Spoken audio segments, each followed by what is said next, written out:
Hello नमस्कार दोस्तों study with Shashank दोस्तों आपका स्वागत है। दोस्तों हम लोग बात कर रहे हैं सीटेट एग्ज़ाम T20। दोस्तों लास्ट लेक्चर में हम लोगों ने डिस्कस किया था 2012 का पेपर और हिंदी प्रश्न पत्र। आज दोस्तों हम लोग बात करेंगे 2012 के पर्यावरण अध्ययन के प्रश्न पत्र को।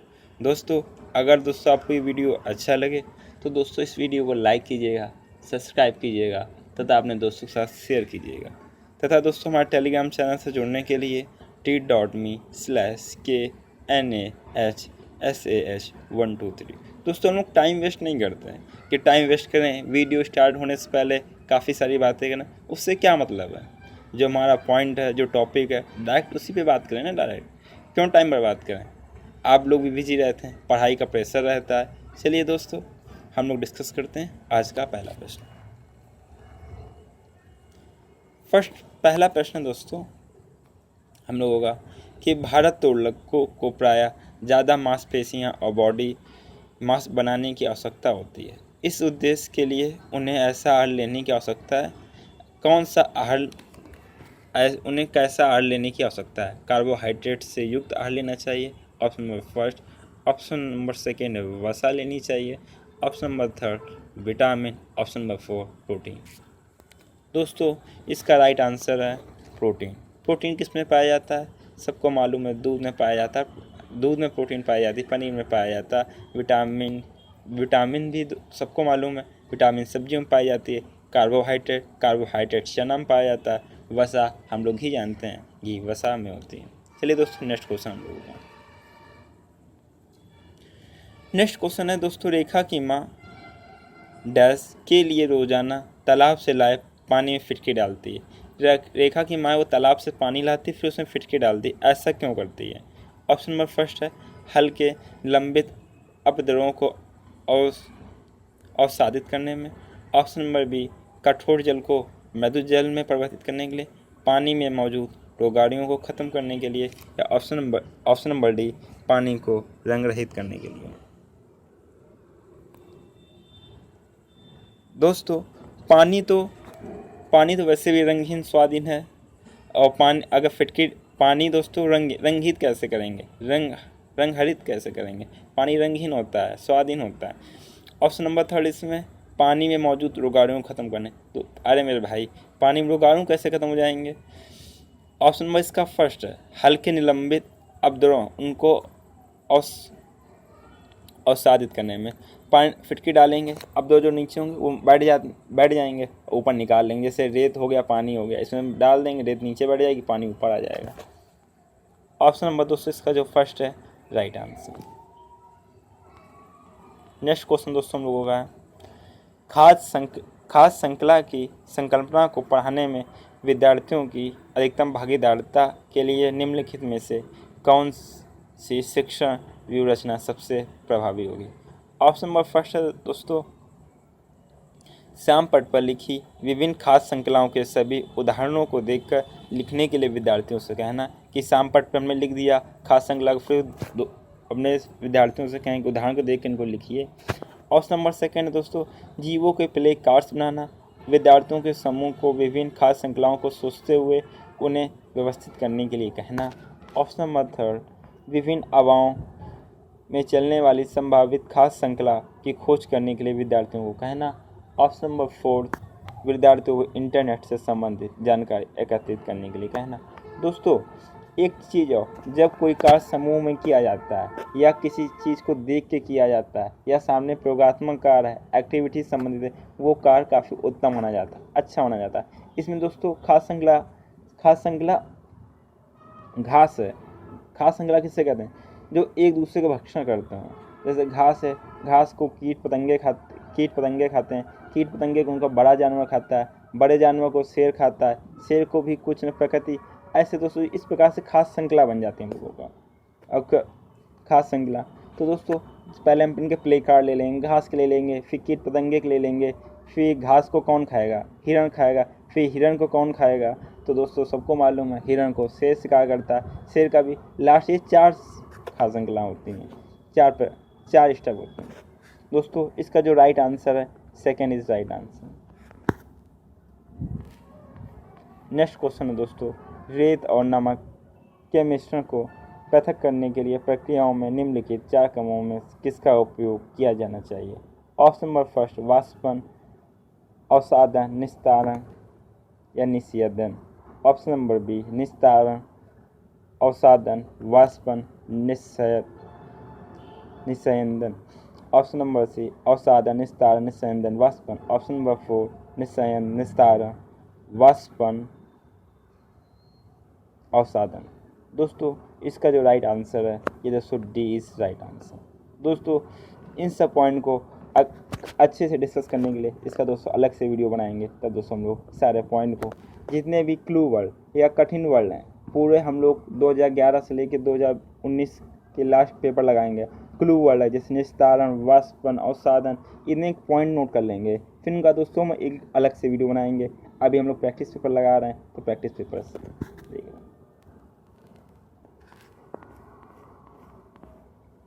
नेक्स्ट क्वेश्चन है दोस्तों, एक विज्ञान शिक्षिका श्वसन प्रकरण पढ़ाने के बाद परीक्षा का आयोजन करती है और यह देखती है कि अधिकांश विद्यार्थी श्वसन और सांस लेने के बीच अंतर को नहीं समझते हैं।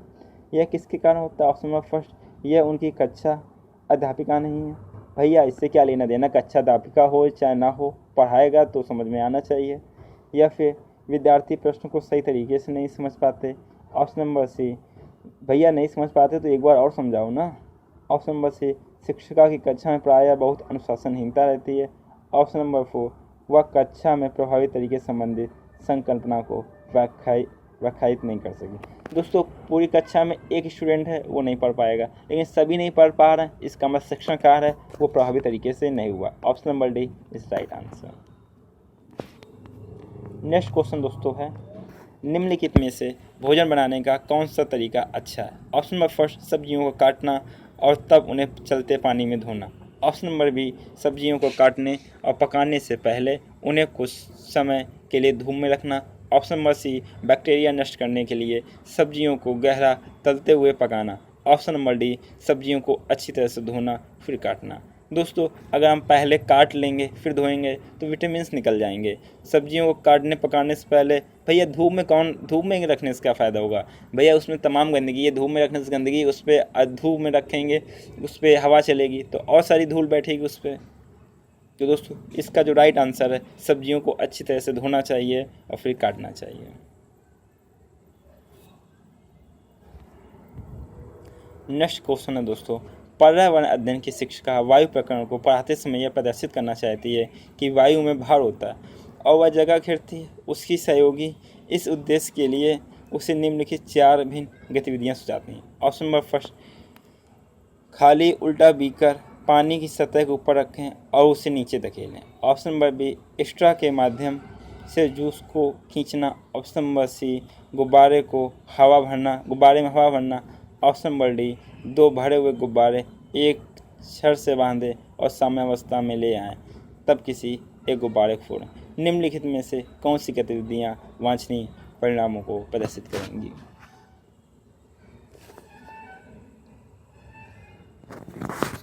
बताइए दोस्तों, निम्नलिखित में से कौन सी गतिविधियां?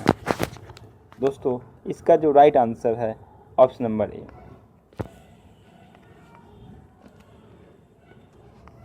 ऑप्शन नंबर ए और डी, खाली उल्टा बीकर पानी की सतह के ऊपर रखें और उसे नीचे धकेलें। और डी दोस्तों, 2 गुब्बारे हैं उनको पता लगाना है। 2 गुब्बारे, दोनों गुब्बारे में हमने हवा भर ली और एक लकड़ी में रस्सी से बांध दिया। हमको नहीं मालूम कि वायु स्थान घेरती है कि नहीं घेरती, वायु में भार होता है। हमने एक गुब्बारे को अगर हम फोड़ देंगे तो दूसरा गुब्बारा अपने आप झुक जाएगा। इसका मतलब कि वायु स्थान घेरती है, वायु में भार होता है।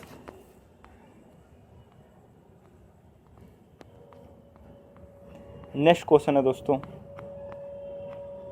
वायु प्रदूषण प्रकरण पढ़ाने के लिए 4 अलग अलग विज्ञान शिक्षक 4 तरह की शिक्षण पद्धतियाँ प्रयोग करते हैं। निम्नलिखित में कौन सी पद्धति सबसे उचित पद्धति है?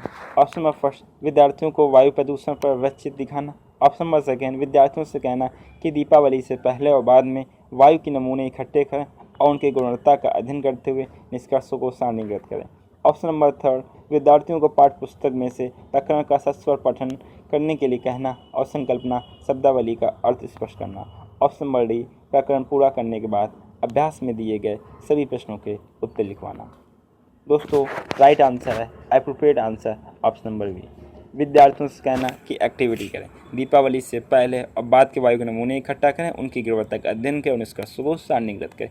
एक्टिविटी जिस पे होती है दोस्तों, जो CBSE के स्कूल रहते हैं तो उनमें एक्टिविटी सबसे ज़्यादा होती है। NCERT बुक रहती हैं, उनमें आप खोलेंगे तो सबसे पहला एक्टिविटी होगी, क्रियाकलाप होगी, एक्सपेरिमेंट होंगे। तो उस एक्टिविटी से जो हम लोग कार्य करते हैं वो काफ़ी अच्छे समझ में आता है और काफ़ी समय तक रहता है। इससे बच्चे भूलते नहीं, क्योंकि एक बार पहले उसको समझते हैं फिर करते हैं, 2-3 प्रोसेस हो जाते हैं, फिर बच्चे अपने नोट्स बना लेते हैं। एक ही चीज़ कई बार और कई तरह से होती है तो बच्चा टिकाऊ रहेगा ना ज्ञान, ये हमेशा रहेगा। भूलेगा थोड़ा नहीं, रट्टा मार रट लिया हमने तो भूल जाएंगे ना उससे। नेक्स्ट क्वेश्चन है दोस्तों, एक शिक्षिका तनाव किस बच्चे की पहचान कर सकती है जब बच्चा निम्नलिखित व्यवहार प्रदर्शित करे। ऑप्शन नंबर फर्स्ट, पढ़ाई में पूर्ण एकाग्रता। भैया तनाव भैया पढ़ाई कहाँ होती है। ऑप्शन नंबर बी, बहुत बात करता। भैया बहुत बात करना है तो जिसके तनाव होगा वो कहाँ हो। हाइपर एक्टिविटी, अति सक्रियता। भैया होशियार बच्चे भी सक्रिय होते हैं, नोटिस करते हैं। ऑप्शन नंबर डी, आक्रामक व्यवहार करे, चिड़चिड़ापन करे, खिसिया आ जाए किसी बात पे। तो ऑप्शन नंबर जो दोस्तों इसका डी है इस राइट आंसर। नेक्स्ट क्वेश्चन दोस्तों, पानी के साथ प्रयोग करते हुए ज्योति यह देखती है कि स्टील की खाली कटोरी पानी में तैरती है लेकिन लोहे की एक छोटी कील डूब जाती है।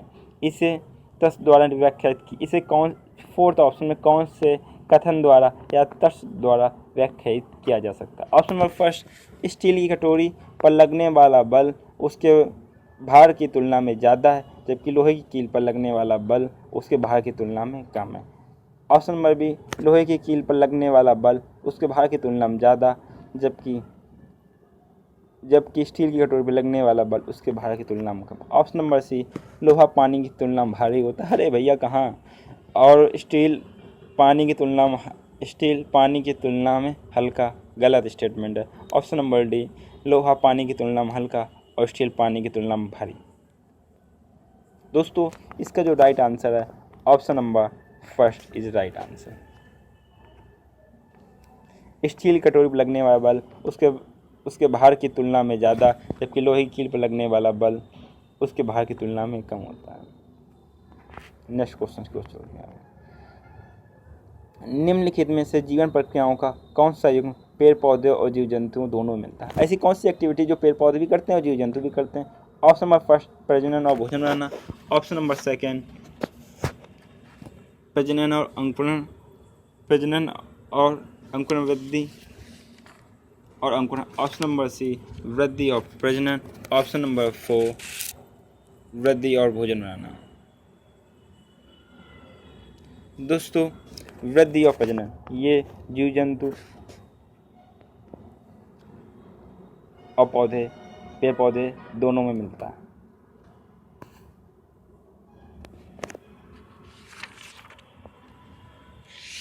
दोस्तों नेक्स्ट क्वेश्चन है,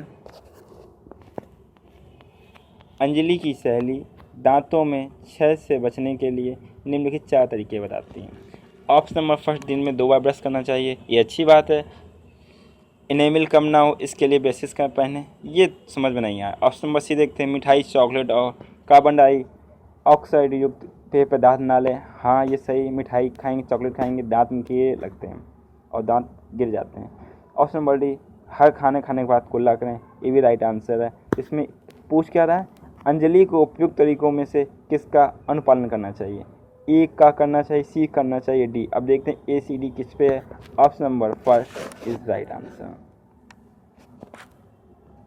नेक्स्ट क्वेश्चन है दोस्तों, नीचे दिए गए वेन आरेख का अध्ययन कीजिए। ये दोस्तों वेन आरेख दिया गया। इस सर्कल पे दोस्तों हम लोग बात करते हैं, इस पे ज़मीन पर रहने वाले जीव जंतु हैं। सेकंड सर्कल की बात करते हैं, पानी में रहने वाले जीव जंतु हैं। थर्ड सर्कल की बात करते हैं, अंडे देने वाले जीव जंतु हैं। जो दोस्तों एक्स है ये कॉमन है, ये पानी में भी रहते हैं, ज़मीन पर भी रहते हैं, दोनों में रहते हैं और अंडे देने वाले जीव। इनमें अब क्वेश्चन क्या है, निम्नलिखित में से जीव जंतु एक्स में रखे जा सकते हैं। Option number first eel, option number second shark, option number C मछली। ऑप्शन नंबर डी मगरमच्छ। दोस्तों ऑप्शन नंबर डी मगरमच्छ पानी में भी रहता है, जल में भी रहता है। नेक्स्ट क्वेश्चन दोस्तों के लिए मछली घर में हवा वाला पंप रखा जाए, किसके लिए रखा जाता है, क्यों लिए? ऑप्शन नंबर फर्स्ट जलीय पौधों को अधिक कार्बन डाइऑक्साइड उपलब्ध कराने के लिए, या ऑप्शन नंबर सेकंड अधिक ऑक्सीजन को पानी में घुलने देने के लिए, ऑप्शन नंबर थर्ड मछली घर की शोभा बढ़ाने के लिए, ऑप्शन नंबर डी पानी को साफ करने के लिए। दोस्तों इसका राइट आंसर है अधिक ऑक्सीजन को पानी में खोलने के लिए हवा पंप रखा जाता है। नेक्स्ट क्वेश्चन है दोस्तों, जब एक मछली को पहले से उबले लेकिन कमरे के तापमान पर ठंडे किए गए पानी से भरे एक्वेरियम में डाला जाता है तो वह मर जाती है। ऐसा इसलिए होता है क्योंकि मछली घर का पानी ऑप्शन नंबर फर्स्ट ऑक्सीजन रहित होता है, ऑप्शन नंबर सेकंड मछली द्वारा पीने के योग्य नहीं है, ऑप्शन नंबर थर्ड खनिज रहित है, ऑप्शन नंबर फोर मछली के तैरने के योग्य नहीं है। दोस्तों पानी को जब उबाल दिया जाता है तो उसके खनिज लवण खत्म हो जाते हैं और मछली पानी में उपस्थित खनिज लवण का ही भोजन करती हैं। तो ऑप्शन नंबर इसका जो सी है is right answer. Next question की ओर चलते हैं। निम्नलिखित में से कौन सा चांद की सतह विशेषताओं के बारे में सबसे अच्छा वर्णन करता है? ऑप्शन नंबर फर्स्ट, ये दोस्तों आपने चांद के बारे में पढ़ा है, सूर्य चंद्रमा चांद ग्रह, तो ये आप कर सकते हैं। इसमें तो अगर ऐसे लगाया जाए तो नॉलेज बेस ये क्वेश्चन है। ऑप्शन नंबर फर्स्ट पानी नहीं है, पर्याप्त हवा है, ऊंचे पहाड़ हैं। ऑप्शन नंबर सेकंड पानी नहीं है, गहरे गड्ढे हैं, ऊंचे पहाड़ हैं। ऑप्शन नंबर थर्ड हवा नहीं है, गुरुत्व नहीं, पानी नहीं। ऑप्शन नंबर फोर हवा नहीं है, गुरुत्व नहीं, समतल जगह। दोस्तों इसका जो ऑप्शन नंबर बी है इस right answer. Knowledge based question है। अभी पानी नहीं है, इसमें गहरे गड्ढे हैं, ऊंचे ऊंचे पहाड़ पाए जाते हैं चांद पर। तो ऑप्शन नंबर जो इसका बी है इस राइट आंसर है। ये ज्योग्राफी से क्वेश्चन पूछ लिया गया, डायरेक्ट ना पूछ के इनडायरेक्ट रूप से चांद के रूप में, और उसकी चांद में क्या क्या चीज़ें हैं क्या क्या चीज़ नहीं है, इस प्रकार पूछ लिया गया। नेक्स्ट क्वेश्चन दोस्तों हम लोग का, आरती एक पोस्टर पर बीमारी की रोकथाम से संबंधित निम्नलिखित सावधानियां बरती हैं। ऑप्शन नंबर फर्स्ट अपने आसपास पानी को जमा ना होने दें। ऑप्शन नंबर सेकंड पानी के बर्तनों, कूलर और टंकियों को साफ रखें। ऑप्शन नंबर थर्ड यदि कुछ जगहों पर पानी इकट्ठा हो जाता है तो तेल का छिड़काव करें। ऑप्शन नंबर फोर्थ स्वयं के बचाव के लिए जाली का प्रयोग करें। ये जो पोस्टर है ये किस उद्देश्य और कौन सी बीमारी को फैलने के लिए जागरूकता पैदा कर रहा है या फैलने से रोकने के लिए कर रहा है? ऑप्शन नंबर फर्स्ट चेचक और malaria. Option number second dengue और eye flu. Option number third typhoid और हैजा।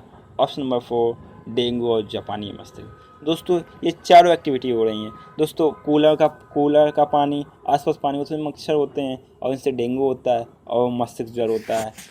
ऑप्शन नंबर डी इसका राइट आंसर। नेक्स्ट क्वेश्चन, निम्नलिखित में से कौन सा सब समूह आपस में निकटतम रूप से संबंधित है? ऑप्शन नंबर फर्स्ट लौह मलेरिया अनीमिया रक्त। ऑप्शन नंबर सेकंड लौह हीमोग्लोबिन अनीमिया आंवला। ऑप्शन नंबर थर्ड मच्छर डेंगू लौह और गुड़। ऑप्शन नंबर फोर मच्छर मलेरिया अनीमिया। कौन सा क्वेश्चन इसका कौन सा ऑप्शन सही है? दोस्तों अगर किसी मनुष्य शरीर में लौह तत्व की कमी है, लौह तत्व कम है तो उसमें हीमोग्लोबिन कमी हो जाएगी। हीमोग्लोबिन कमी हो जाएगी तो एनीमिया रोग हो जाएगी और एनीमिया रोग की भरपाई या लौह तत्व की भरपाई ये आंवला से होती है। तो दोस्तों इसका जो राइट आंसर है ये ज़्यादा निकटतम संबंधी ऑप्शन नंबर बी इस राइट आंसर। नेक्स्ट क्वेश्चन है दोस्तों, अभिभावक शिक्षक अंतःक्रियाओं को उपलब्ध कराने का मुख्य उद्देश्य है। ऑप्शन नंबर फर्स्ट पुनर्वर्धन और सुधार के लिए बच्चे की योग्यताओं और कमजोरियों के बारे में चर्चा करना। ऑप्शन नंबर सेकंड एक दूसरे के साथ सामाजिक संबंध विकसित करना। ऑप्शन नंबर थर्ड एक दूसरे की कमियों को उजागर करना। ऑप्शन नंबर फोर विद्यालय में हो रहे क्रियाकलापों के बारे में जानकारी को देना, जानकारी को साझा करना, जानकारी को देना। कौन सा रहेगा? दोस्तों इसका जो राइट आंसर है option number first is right answer. पुनर्वर्धन और सुधार के लिए बच्चे की योग्यता और कमजोरी के बारे में चर्चा करना। कमियों को उजागर करने से दोस्तों क्या फ़ायदा रहेगा? विद्यालय में हो रहे क्रियाकलापों की जानकारी साझा करना, इसका जो है योग्यताओं आपस में चर्चा करना कमजोरियों के बारे में, ये ज़्यादा अप्रोप्रिएट हो रहा है। तो option first is right answer. Next question है दोस्तों, कक्षा 5 के विद्यार्थियों को घर्षण प्रकरण पढ़ाते समय शिक्षिका यह समझाने के लिए अनेक उदाहरण देती है कि घर्षण हमारे लिए कई तरीकों से उपयोगी है। उसके द्वारा दिए गए निम्नलिखित उदाहरणों में से कौन सा गलत है? हमारे जूतों जमीन के बीच होने वाले घर्षण के कारण हम चल पाते हैं, राइट आंसर। ऊर्ध्वाधर रूप से फेंकी गई वस्तु घर्षण के कारण हमेशा गलत है। ऑप्शन नंबर थर्ड, ब्रेक लगाने वाला वाहन रुक जाता है, ब्रेक लगाने पर वाहन रुक जाता है, सही है।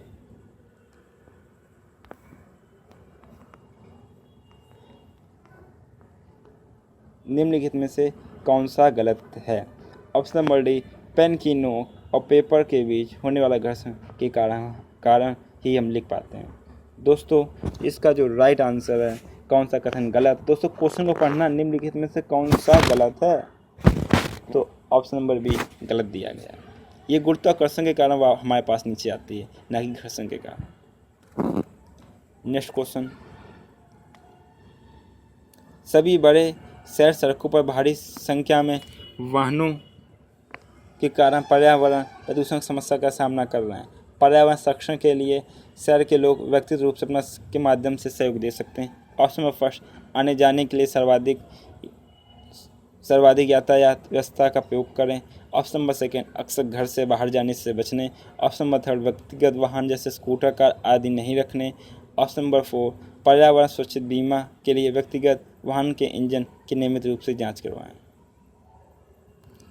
दोस्तों आने जाने के लिए सर्वाधिक यातायात व्यवस्था का पालन करें। जैसे दोस्तों हम बाइक से जा रहे हैं, जितना धुआं वो फेंक रही है, एक ऑटो से जा रहे हैं या बस से जा रहे हैं, बस सिंगल जाएगी, उसमें सवारी नहीं बचेंगे, फिर भी उतनी कार्बन डाइऑक्साइड, उतनी प्रदूषण होगा। अगर उसमें सब लोग बैठे हैं तो भी उतना ही होगा। तो ज़्यादा से ज़्यादा सर्वाधिक यातायात व्यवस्था का पालन करें। Option number first is right answer. Next question है, कक्षा 5 का समय अक्सर समय पर पर्यावरण अध्ययन की शिक्षिका के पास दत्त कार्य जमा नहीं कराता। इससे निपटने का सर्वोत्तम सुधारात्मक उपाय हो सकता है। ऑप्शन नंबर फर्स्ट, उसे खेलकूद की कक्षा में जाने से रोकना। ऑप्शन नंबर सेकेंड, अनियमितता के कारण का पता लगाना और समीर को परामर्श देना। ऑप्शन नंबर थर्ड, उसकी अनियमितता के बारे में अभिभावकों के लिए एक नोट लिखना। ऑप्शन नंबर फोर, इस बात के विषय में प्रधानाचार्य को सूचित करना। समीर कार्य नहीं कर रहा, होमवर्क नहीं कर रहा, तो टीचर क्या उसकी इंडिविजुअलिटी उसके शेड्यूल में, तो उसका पता लगाएगा और समीर को परामर्श देना, पता लगाना और समीर को परामर्श देना। Option number B is right answer. Next question है दोस्तों, वायु हर जगह है प्रकरण में प्रातः में एक शिक्षक विद्यार्थियों से निम्नलिखित प्रश्न पूछता है। ऑप्शन नंबर इसमें कथन है, क्या मृदा में वायु है? कथन नंबर बी, क्या पानी के अंदर वायु है? कथन नंबर सी, क्या हमारे शरीर में वायु है? कथन नंबर डी, क्या हमारी हड्डियों में वायु है? शिक्षक विद्यार्थियों से निम्नलिखित में से कौन सा कौशल विकसित करने का प्रयास कर रहा है? ऑप्शन नंबर फर्स्ट, चिंतन कौशल। ऑप्शन नंबर सेकेंड, संवेगात्मक कौशल। ऑप्शन नंबर सी, अवलोकन कौशल। ऑप्शन नंबर फोर, वर्गीकरण कौशल। दोस्तों ये चार चीज़ें पूछ रहा है, इसका मतलब हम लोग अवलोकन करेंगे कि है कि नहीं है, मृदा में वायु है कि नहीं है, पानी में वायु है, शरीर में वायु है कि नहीं है, और ऑप्शन नंबर इसमें कथन फोर, हमारी हड्डियों में वायु। ये अवलोकन कर रहे हैं, देख रहे हैं हर एक चीज़ को अलग अलग। तो option number C is right answer. एक कक्षा में औसत से कम 4 विद्यार्थी, उन्हें अन्य विद्यार्थियों के समान लाने के लिए निम्नलिखित में से कौन सी व्यू रचना सबसे प्रभावी होगी? उनके अधिगम, ऑप्शन नंबर फर्स्ट, उनके अधिगम के कमज़ोर क्षेत्रों को पहचान करना और उसके अनुसार सुधारात्मक उपाय उपलब्ध कराना। ऑप्शन नंबर बी, यह सुनिश्चित करना कि वह नियमित रूप से विद्यालय आएँ। ऑप्शन नंबर सी, उन्हें घर पर करने के लिए अतिरिक्त दत्त कार्य देना। ऑप्शन नंबर डी, उन्हें अगली पंक्ति में बैठाना और उनके काम का लगातार पर्यवेक्षण करना।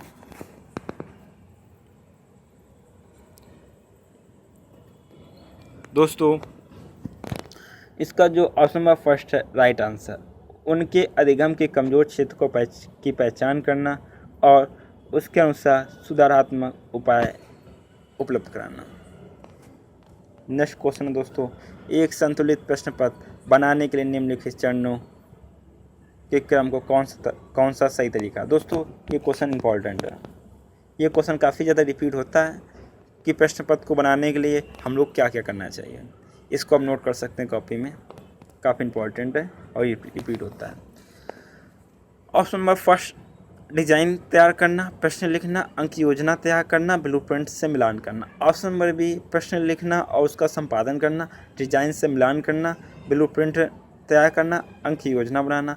ऑप्शन नंबर सी प्रश्न लिखना, ब्लूप्रिंट तैयार करना, डिजाइन से मिलाना, अंक योजना लिखना। ऑप्शन नंबर डी डिजाइन तैयार करना, ब्लूप्रिंट तैयार करना, प्रश्न लिखना और उनका संपादन करना, अंक योजना लिखना। दोस्तों प्रश्न पत्र बनाएंगे, सबसे पहले डिज़ाइन करेंगे, उसका ब्लूप्रिंट बनाएंगे कि कौन कौन से क्वेश्चन को लेने हैं, कौन से सब्जेक्ट के कौन से टॉपिक्स कितने लेने हैं, इसको ब्लूप्रिंट कहते हैं। प्रश्न लिखेंगे, उनका संपादन करेंगे, फिर उन अंकों में डिवाइड करेंगे, कौन सा प्रश्न 1 अंक का है, कौन सा 2 अंक का है। तो option number D is right answer. Option number D is right answer. Next question, कक्षा में पोषण प्रकरण का परिचय अधिक प्रभावी तरीके से देने के लिए एक शिक्षक को क्या करना चाहिए। ऑप्शन नंबर फर्स्ट है विद्यार्थियों को अपने टिफिन बॉक्स खोलने और उसकी सामग्री को देखने के लिए कहना चाहिए तथा बाद में शिक्षक को व्याख्या करनी चाहिए। ऑप्शन नंबर बी पोषक तत्वों से भरपूर विभिन्न भोजन के उदाहरण देने चाहिए। ऑप्शन नंबर सी श्याम पट पर पाचन तंत्र का आरेख बनाना चाहिए। ऑप्शन नंबर डी मानव तंत्रों का प्रतिरूप दिखाना चाहिए। दोस्तों option number A is right answer. विद्यार्थियों को अपने टिफिन बॉक्स खोलने और उसकी सामग्री को देखने के लिए कहना चाहिए तथा बाद में शिक्षक को हर एक खाने के बारे में बताना चाहिए। ये चीज़ अच्छी है, इसमें विटामिन है, फल में ये पाया जाता है, फल में प्रोटीन है कि विटामिन है, पालक में कौन सी विटामिन है, इन सब का ऐसे परिचय देना चाहिए। नेक्स्ट क्वेश्चन, भारत में समृद्ध वनस्पति जात और प्राणी जात के बारे में पढ़ाने के बाद विद्यालय द्वारा प्राथमिक कक्षाओं के विद्यार्थियों को रणथंभौर राष्ट्रगान ले जाया जाता है। यह में विद्यार्थियों की सहायता करेगा या किसमें विद्यार्थियों की सहायता करेगा। ऑप्शन नंबर फर्स्ट कच्छी अधिगम की वास्तविक जीवन स्थितियों को जोड़ने। ऑप्शन नंबर बी पर्यावरण संरक्षण के लिए कौशलों के विकास। ऑप्शन नंबर सी बाहरी भ्रमण दोस्तों के साथ मजा लेने के लिए। ऑप्शन नंबर डी प्रकृति के प्रति सम्मान विकसित करने के लिए। दोस्तों इसका जो राइट आंसर है ऑप्शन नंबर फर्स्ट कच्छी अधिगम की वास्तविक होता है वास्तविक जीवन की स्थितियों के साथ जोड़ने के लिए। Option number first is right answer. दोस्तों आज हम लोगों ने बात की है 2012 में आया हुआ पेपर पर्यावरण और अध्ययन की। अब दोस्तों हम लोग नेक्स्ट लेक्चर में दूसरे सब्जेक्ट की दूसरे टॉपिक की हम लोग बात करेंगे। दोस्तों अगर दोस्तों एक बात और दोस्तों करने जा रहा हूँ दोस्तों, इस अपने चैनल पर स्टडी विद शशांक में एक करंट अफेयर का भी वीडियो लाने जा रहा हूँ। करंट अफेयर सीरीज होगी जिसमें हम लोग 2 मैगजीन को कवर करेंगे। मैगजीन नंबर फर्स्ट प्रतियोगिता दर्पण और मैगजीन नंबर 2 दृष्टि करंट अफेयर। ये काफ़ी इम्पॉर्टेंट है। ये इस मैगजीन को कोई भी स्टूडेंट पढ़ सकता है, लेकिन ये ज़्यादा हेल्पफुल रहती है उन स्टूडेंट के लिए जो यूपी का आने वाला एग्ज़ाम है, बीईओ का हो गया, पीसीएस का एग्ज़ाम हो गया और भी बड़े एग्ज़ाम हो गए और टीचर का एग्ज़ाम। दोस्तों करंट अफेयर है, कहीं से भी आ सकता है। ये किसी को डिपेंड होना है कि इस बुक से आएगा इस बुक से नहीं आएगा, सबके लिए हेल्पफुल है। चाहे सीटेट हो, टेट हो, सुपर टेट हो, बीईओ हो, लेखपाल हो, पुलिस का हो, करंट अफेयर तो सबके लिए कॉमन है। तो इसका भी इसके लिए भी एक वीडियो बनाएंगे जिसमें 2 मैगजीन कवर किया जाएगा, प्रतियोगिता दर्पण और दृष्टि करंट अफेयर। दोस्तों एक बार आपसे कहना चाहूँगा, अगर दोस्तों आपको ये वीडियो अच्छा लगे तो दोस्तों इस वीडियो को लाइक कीजिएगा, सब्सक्राइब कीजिएगा तथा अपने दोस्तों के साथ ज़्यादा से ज़्यादा शेयर कीजिएगा। दोस्तों हमारी टेलीग्राम लिंक है, हमारे टेलीग्राम चैनल से जुड़ने के लिए लिंक है t.me/knahsah123।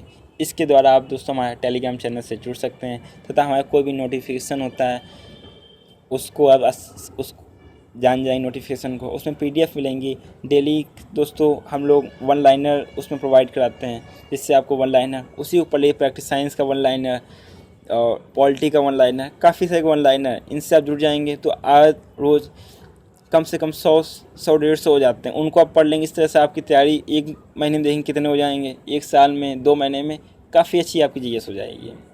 चलिए दोस्तों, बहुत बहुत धन्यवाद। नमस्कार दोस्तों।